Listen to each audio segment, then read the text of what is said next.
maybe some of you already visited this part of the world. And so let's start. I would like to, in the beginning, I would like to introduce myself. No, it will be, oh, okay, Eldred, I'm introducing you a plan. The plan will be like we have intro. I will tell something about myself. We will have archaeological discoveries, Christians in the Gulf, very interesting.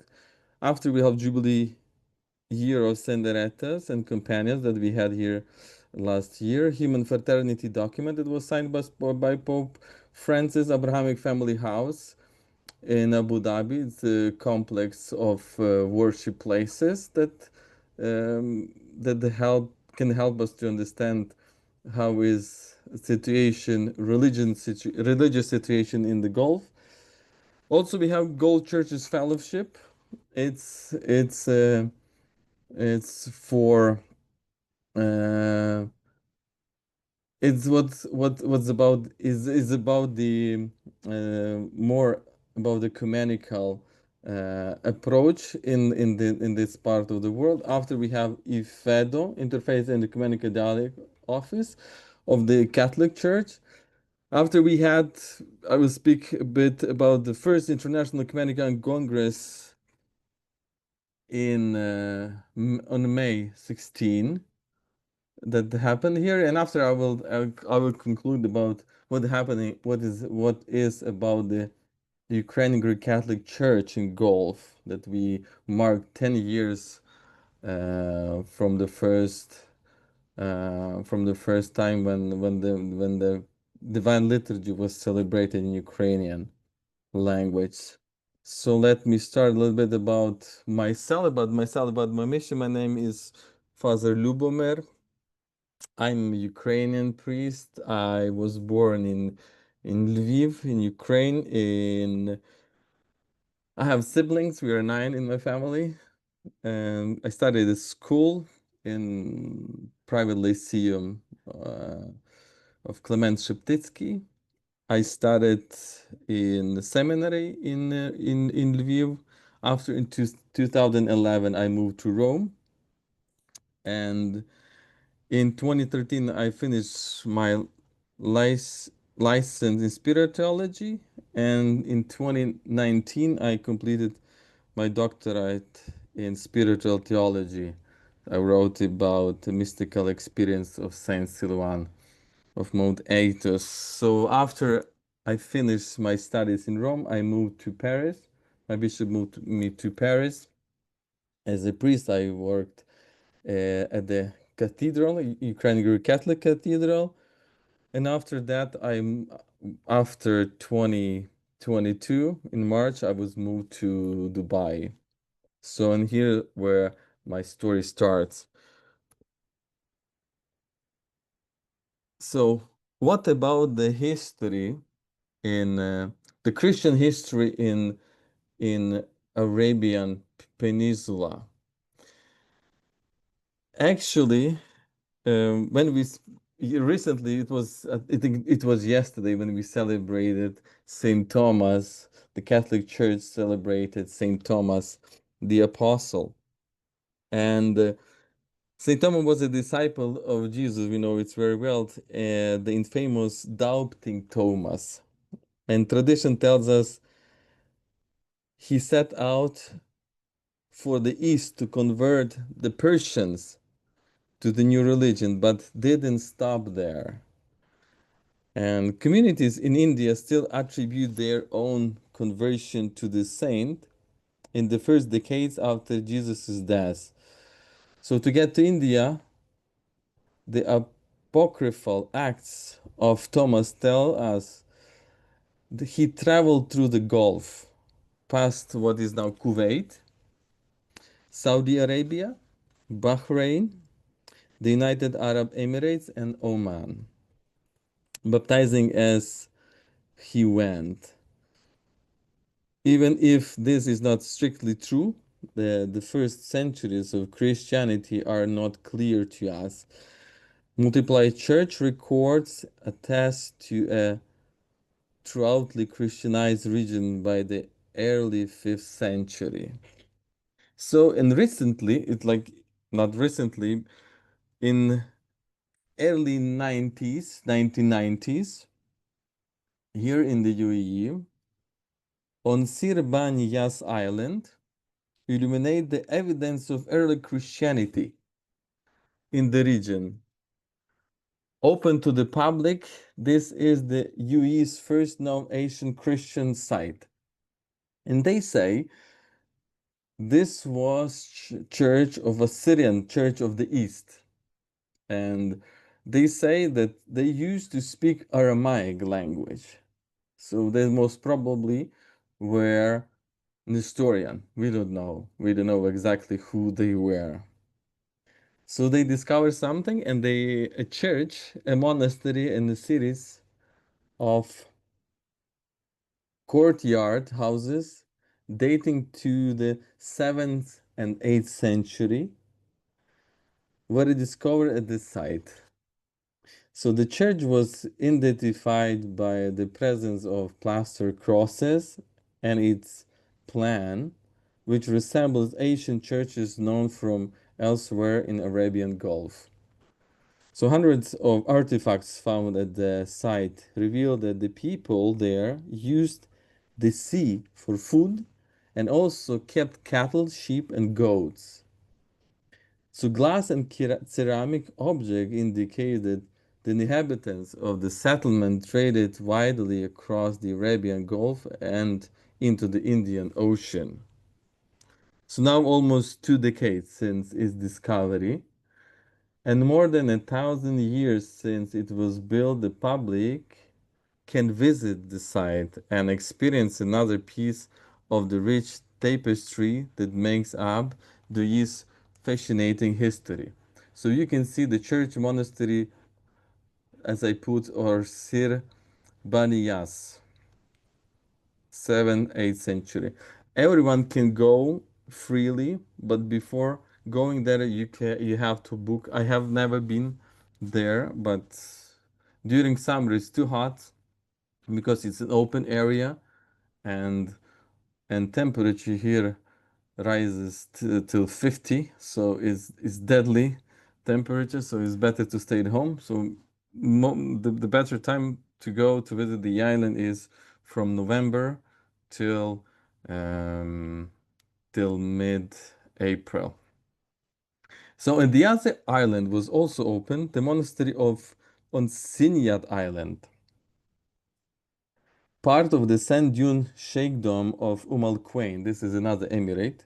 The previous one was Abu Dhabi Emirate, and hopefully there are 7 emirates uh, that uh, that make UAE as a country.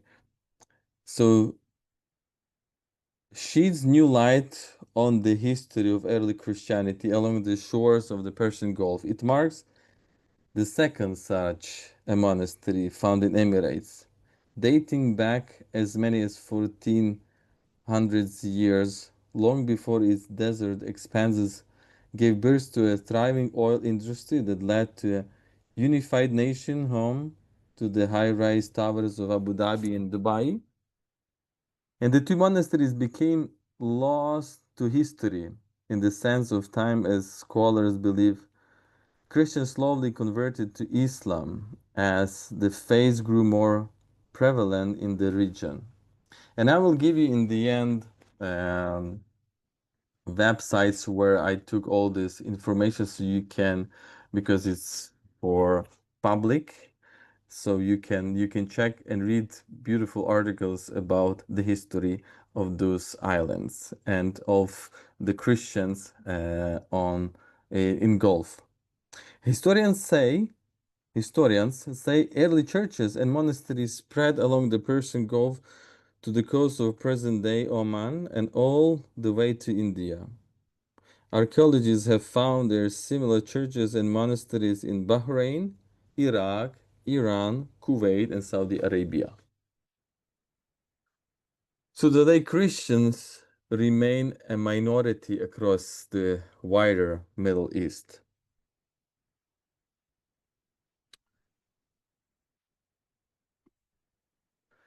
So now we have about another Christians in this area that we celebrate.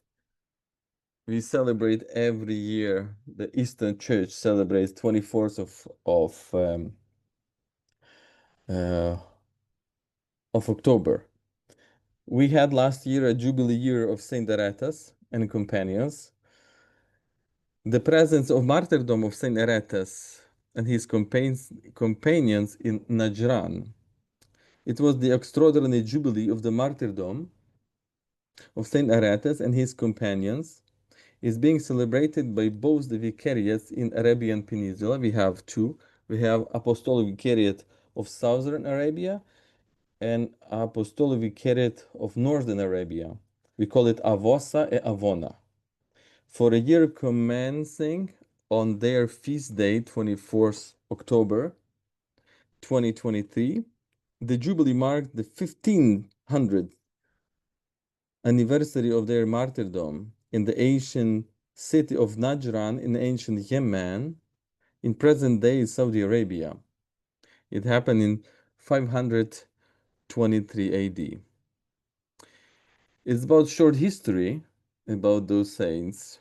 So Saint Aretas and companions were Arab Christians from the ancient city of Najran in ancient Yemen, in present-day Saudi Arabia, who were victims of multi-faceted conflict between the ancient kingdoms of Himyar in Yemen and Aksum in Ethiopia.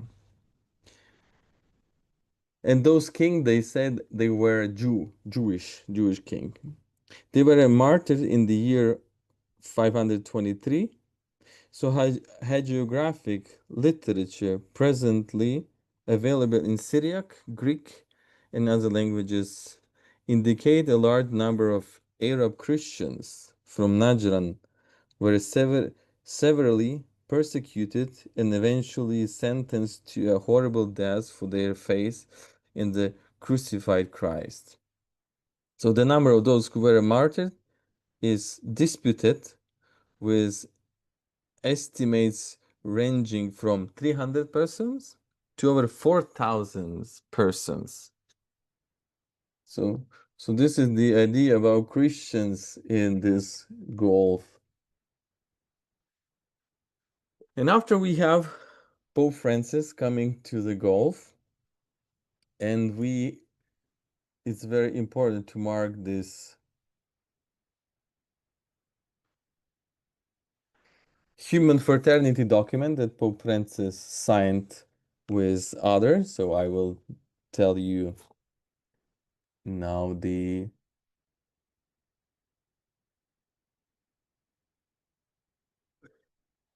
So it was the human fraternity document.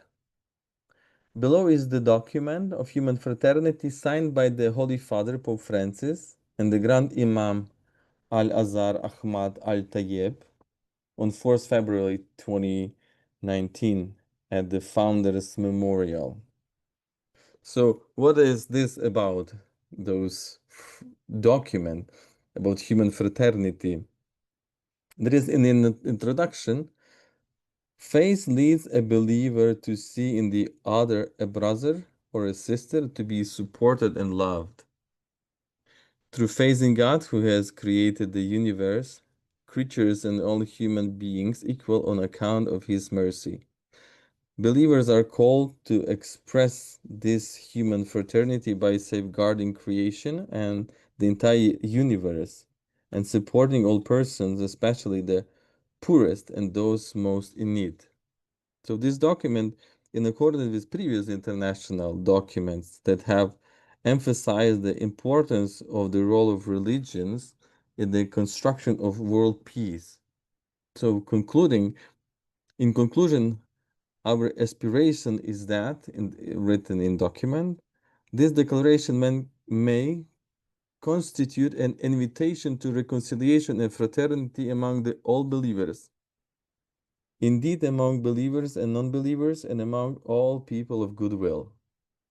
This declaration may be an appeal to every upright conscience that rejects deplorable violence and blind extremism, and appeal to those who cherish the values of tolerance and fraternity that are prompted and encouraged by religions.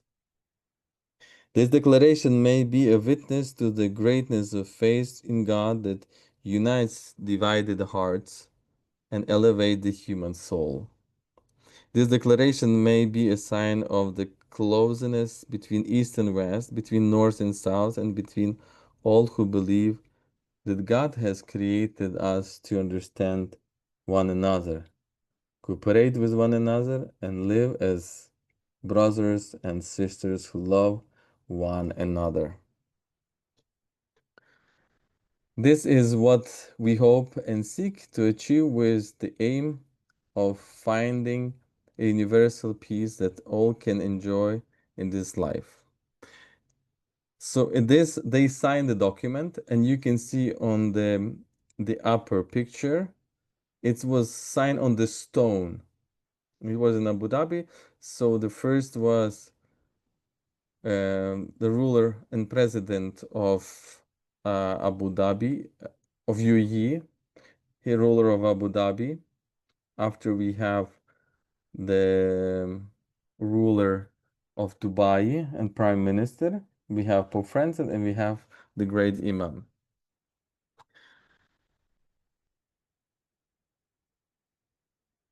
Where you can find this document? You can find this document in the Abrahamic family house. Abrahamic family house, inaugurated in February 16, 2023. And this house is dedicated to the pursuit of peaceful coexistence for generations to come. This space serves to bridge our common humanity through the exchange of knowledge, ongoing dialogue, and the practice of faith. The Abrahamic family house is rooted in the UAE's values of peaceful coexistence, diversity, and dialogue, and embodies the country's long-standing history of bringing people and cultures together. From the earliest centuries of Islam, our region welcomed people of different ethnicities and religions from across the globe, driven at first by the expansion of trade and commerce. In the 7th and 8th centuries, the island of Sirbaniyas in Abu Dhabi and Sinia in Al Quwain were at the center of exchanges that connected the Arabian Gulf to the broader world. As a result, a small group of Christians established monasteries and churches on these islands. There is also evidence of an ancient Jewish community, here illustrated by the discovery of a large gravestone written in Hebrew, marking the resting place of David, son of Moses. We do not know how large this community was, but we do know that they left commemorable erecting such a prominent monument written in the language of their faith. So the mission of the Abrahamic family house builds on that historical legacy and is inspired by concepts laid out in the document of human fraternity, what we were talking about, signed by His Holiness Pope Francis and the Grand Imam of Al Azhar, His Eminence Dr. Ahmed El Tayyib, in 2019, and particularly the belief that open dialogue, understanding, and acceptance are paramount to addressing the many challenges humanity faces today. So, what is the mission of this church? Our mission and vision is for people to come together in peace, diverse in our faith, yet common in our humanity. Our mission is to bridge our common humanity through the exchange of knowledge, dialogue, and the practice of faith. Our values are peaceful coexistence, inclusivity, and the certainty of human fraternity. They embody the multiculturalism and diversity of the UAE, where communities from more than 200 nations live together peacefully. And in this, you can read, you can see that there is the church, St. Francis Church, there is mosque, and there is synagogue in that cultural district of Abu Dhabi. So if we going forward towards our ecumenical questions. Okay, sorry. We have here Gulf Churches Fellowship that was founded, as far as I know, in 2012. So over the past several years, through the numerous consultation with the World Council of Churches, the Middle East Council of Churches, bishops and other church leaders who preside over the churches in the Gulf, the concept of creating a new Gulf-specific ecumenical body has gained wide support. So in March 2012, a small group of bishops and representatives from various churches in the Gulf, Catholic, Eastern Orthodox, Episcopal churches in Communion, Oriental Orthodox, and Protestant gather informally in Abu Dhabi to continue developing plans toward the formation of a new ecumenical fellowship of churches in the Gulf in order to more effectively address common concerns within the Sixth Gulf Cooperation Council, GCC we call it.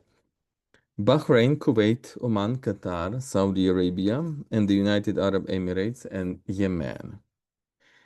At the request of the Gulf Church leaders who gathered in Abu Dhabi in March of 2012 and again in Beirut in November of 2012, a small committee was formed and tasked with drafting a concept paper to explore potential organizational structures of the Gulf-wide Fellowship of Churches, to identify areas of shared ministry and concern, to generate a comprehensive list of churches to be invited to this new goal-specific ecumenical fellowship, and to draft criteria for involvement. An estimated 65 church bodies in the Gulf, including the historical churches and religional church councils: Martoma Indian Orthodox, Malankara Syrian Orthodox, Malankara Jacobite, Catholic, Greek Orthodox, the Middle East Council of Churches, the Anglican Church, the Reformed Church in America, and various evangelical and Protestant churches had input into the writing and adoption of the 2012 concept paper for a Gulf Churches Fellowship. So what is about organization? The officially recognized churches of the GCF are categorized into 5 ecclesiastical groupings of families that are relevant to the Gulf context: Catholic, Eastern Orthodox, Episcopal churches in Communion, Oriental Orthodox, and Protestants. And what is very interesting, officially recognized churches are defined as those churches which both own and manage buildings and have the authority to allocate visas and to sponsor congregations. All other Christian churches in the Gulf are represented through their sponsoring church body. The 5 ecclesiastical families hold association in fellowship. They are equally represented throughout the structure of the fellowship. An ecclesiastical family includes churches that are autonomous within the family administratively and ritually, sharing a common faith tradition and in full communion with each other.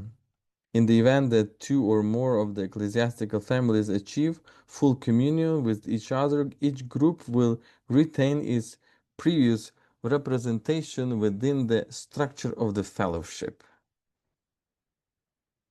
This is the picture of the first meeting. In the middle, you have in white sitting Bishop Paul Hinder, our the previous vicar, former vicar. He is now retired. And behind you can see also there are priests, some priests from the Catholic churches and other denomination. So you can see the churches by church family in Gulf. Each ecclesiastical family within the fellowship represents churches specified according to the fellowship's official list of churches. An ecclesiastical family is able to any time to add a new church to those which it represents. Some potential impediments to ecumenism in the Gulf include the transient nature of expatriates in the Gulf, due to Christians in the Gulf being a minority and due to the non-resident status of most Christian, and competitive spirit develops whereby church leaders vie for a perceived limitation of granted land, sites for new buildings, and visitor visas. This competition leads to cooperational separation even when churches are obligated to share common worship space.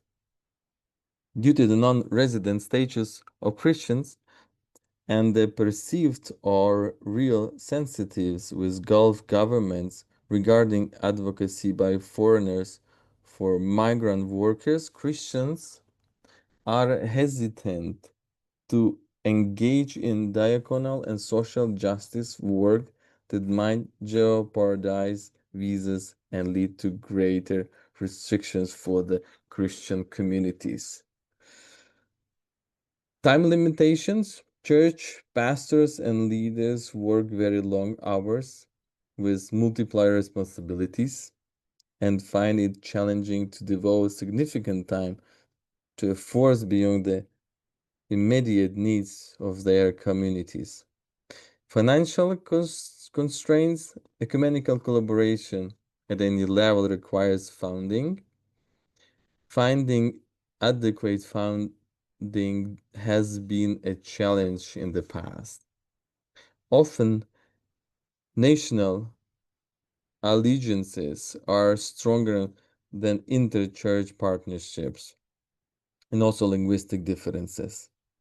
So while these are impediments, they are not insurmountable obstacles. The Gulf Churches Fellowship has been meeting consistently since 2012 with equal and substantial participation from all 5 church families. But I think it's beautiful. I will read you a little bit about database. What is about Christian situation in the region. So as of 2015, there were estimated to be over 3.4 million Christians living in the 6 countries of the Gulf, which is 6.5% of the total population of people residing in the Gulf. So the presence of Christians residing in each country varies. In Bahrain, Christians make up 13% of the total population, in Kuwait 9%, in Oman 4.3%, in Qatar 9%, in Saudi Arabia 4.3%, and in the UAE 12.5% of the population is Christians. The total population of the Gulf countries it was for 2015 follows. Bahrain was 1,377 Christians, where population and Christians 179,415. Kuwait had population 3,892,115, and Christians 349,470. In Oman, Christians 193,040. In Qatar, Christian 201,460. Saudi Arabia 1,359,250. And in UAE, it was 1,142,930 Christians. So total population of the Gulf countries combined is 52 millions approximately, and 3.5 approximately Christians million.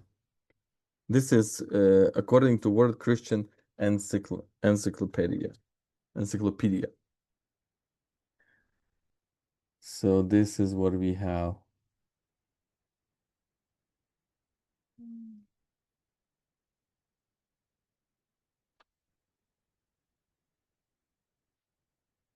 This is you can see the churches that there is in the Gulf. You have also demography of Christians in the Gulf. So you have Indian 69%, 69.8, Southeast Asian 13%, East Asian 1.2, African 7.5, European 3.2, Middle Eastern 2.7, North American 1.3, South American 0.7, and Australian 0.6.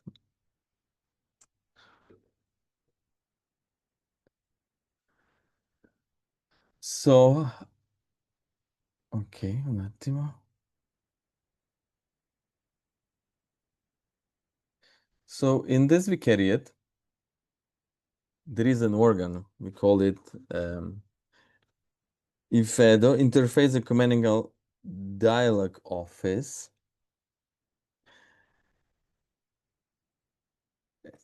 which serves as a resource to the apostolic vicar, to the vicariates offices and parishes to promote human fraternity in view of interfaith and ecumenical dialogue. So this is what we have. The interfaith and ecumenical movement that has been growing in the heart of the church for the past 100 years found its clear voice in the Second Ecumenical Vatican Council, particularly in the Decree on Ecumenism Unitatis Redintegratio and the Declaration of the Relation of the Church to Non-Christian Religions, Nostra Aetate.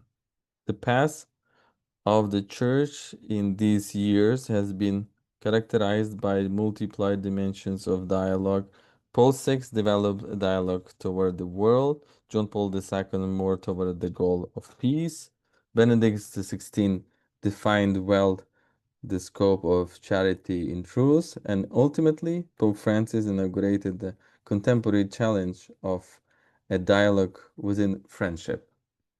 For the Apostolic Vicariate of Southern Arabia, the the special condition of being a church of migrants. In Muslim majority countries, it is even more important to develop and work in the interfaith and ecumenical dialogue for the sake of all the faithful. For the IFEDO, the document of human fraternity, work for world peace and living together becomes a decisive feature to be deepened and embodied in everyday pastoral work. In this regard, the special collaboration is in place with the Abrahamic Family House, which what we heard before. And the FED aims to help the Apostolic Vicar to deal with ecumenical and interfaith dialogue in the vicariate, nourishing friendship relations with the other religions, especially Muslims, and the other Christian denominations present in the vicariate, increase awareness of the importance of interfaith and ecumenical dialogue in the vicariate by doing formation, promote and facilitate the formation of priests, nuns, catechists, faithful in the Catholic understanding of the faith and ecumenical dialogue, respond to the needs of the vicariates, parishes, and schools in the matter of dialogue. And this is you can see the picture that a father used for his for its identification is the meeting is Saint Francis of Assisi and Sultan of Egypt Al-Malik Al-Kamil when they met each other in 1219 in Egypt.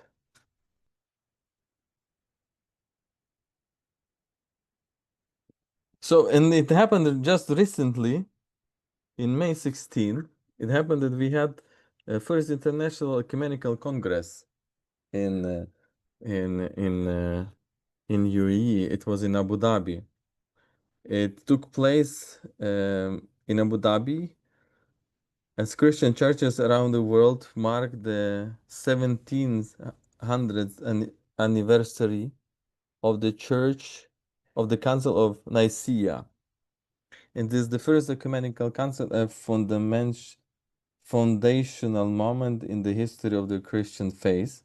It was organized by the St. Francis Church of the Abrahamic Family House. That's we were talking about that complex. There is the church, mosque, and the synagogue. So church is very, very active there. And the Congress that held in collaboration with the Interfaith and Ecumenical Dialogue Office of the Apostolic Vicariate of Southern Arabia and the Gulf Churches Fellowship, Ecumenical Network in the Gulf region. So marking the first event for the Abrahamic Family House to be held off-site, hosted in the hall of St. Joseph's Church. It's the cathedral where the bishop, apostolic vicar, is living. Among those present was Bishop Paolo Martinelli, apostolic vicar of Southern Arabia, and the anniversary provided an opportunity to celebrate and reflect on the Nicene Creed, the shared belief in the triune God and the common roots of the Christian faith, while exploring new perspectives for dialogue among Christian churches. This was the focus of the two roundtable discussion that shaped the day's program. The morning panel, adopting an academic approach, featured the three prominent scholars who provided insights into the historical context in which the Council of Nicaea took place. It was Father Luca Bianchi, the Capuchin, how the council itself and the Nicene Creed was received, especially by the churches in the Middle East, Dr. Bishara Abaid, as well as its practical consequences and the path it set in motion within the church. And they discussed the problems it addressed, the issue it resolved or opened up. It was Father John Holsworth, and the questions it still raises today for scholars, religious leaders, and those within the church responsible for faith education. And the church, and the fundamental moment was the ecumenical prayer that we had in the church. I participated that ecumenical congress, and we prayed the Nicene Creed without filioque. It was for the first time when I heard that Roman Catholic bishops and priests, they prayed Nicene Creed, not modified. So it was very, very touchable. The afternoon featured a lively and in-depth dialogue on the future prospects of ecumenical dialogue in light of the Council of Nicaea. The representatives of the various Christian churches addressed a range of topics that continue to challenge the essence of our Christian identity, our relationship with Jesus and with other pastoral practices and communication of faith, youth education relations among churches, and the common witness in an increasingly multicultural reality shaped by technology. The discussion was marked by spirited exchanges and a very relaxed atmosphere reflecting the long-standing friendship among the participants. Father Derek de Souza for the Catholic Church, Father Drew Schmotzer of the Anglican Church, and the moderator of GCF, Father Deregijima Bedane of the Ethiopian Orthodox Church, and Father Bishoy Fakhri of the Coptic Orthodox Church. So Bishop Paul Martinelli's address concluded the day's proceedings. He strongly emphasized that what he called the most important and decisive result of the Council of Nicaea, that of defining the Christian idea of God. Nicaea marks the transitions from erigid monotheism to Trinitarian monotheism. The divinity of Christ and the Trinity of God are two inseparable ministries. According to the bishop, the affirmation of Jesus as begotten, not made, was the most arduous and decisive achievement of the Christian faith on the level of being. So Bishop Paulo concluded with the hymn of the Trinitarian love. Christianity professes the unity of God. The true name of this divine unity is simply love, because God is love. It is the only unity that can serve as a model of unity, not only for the church, but of every human community.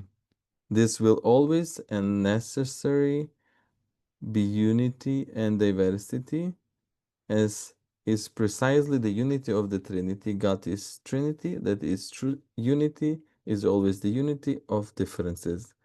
This mystery is proper to love. And the last will be, from my side, is the Ukrainian Greek Catholic Church in Gulf, that what I do as a Ukrainian Greek Catholic priest. So when we go to the history, the first Ukrainian priest arrived in the Gulf. It was in Dubai in 2014. December 19 was celebrated the first divine liturgy for the Ukrainian community. Um, and the last year, 2024, we celebrated 10th anniversary of the Ukrainian Greek Catholic community. We call it Pokrova, uh, which celebrates the feast of the protection of Mother Mary on the 1st of October. And the community celebrations is our feast day, and we had also bishop coming to visit us on that day. The Ukrainian Greek Catholic community, we follow from 2023, as Ukraine also follow the Gregorian calendar, but as Eastern Church, we follow Easter as we follow in Ukraine with other Mother Church. So we had from the beginning, we had three priests. Every priest live in different places. The first one live in the biggest church in the biggest parish in the world, that is located in Dubai. It names is St. Mary's Church. They said the number of parishioners rise to 350,000, and the first Ukrainian priest lived there. The second one live in Abu Dhabi in the cathedral, next to the cathedral, where do they have special places for the priests. And myself, I live here in Dubai, but another parish called St. Francis of Assisi. The majority of priests here in the vicariate are Capuchins, because this area was given by Pope to Capuchins, and the Catholic Church in the Gulf officially starts from, if I'm not wrong, from 1800s, and was given before by Capuchin from province of Tuscany, and before it was even the Lyon. As a Catholic priest, we serve here.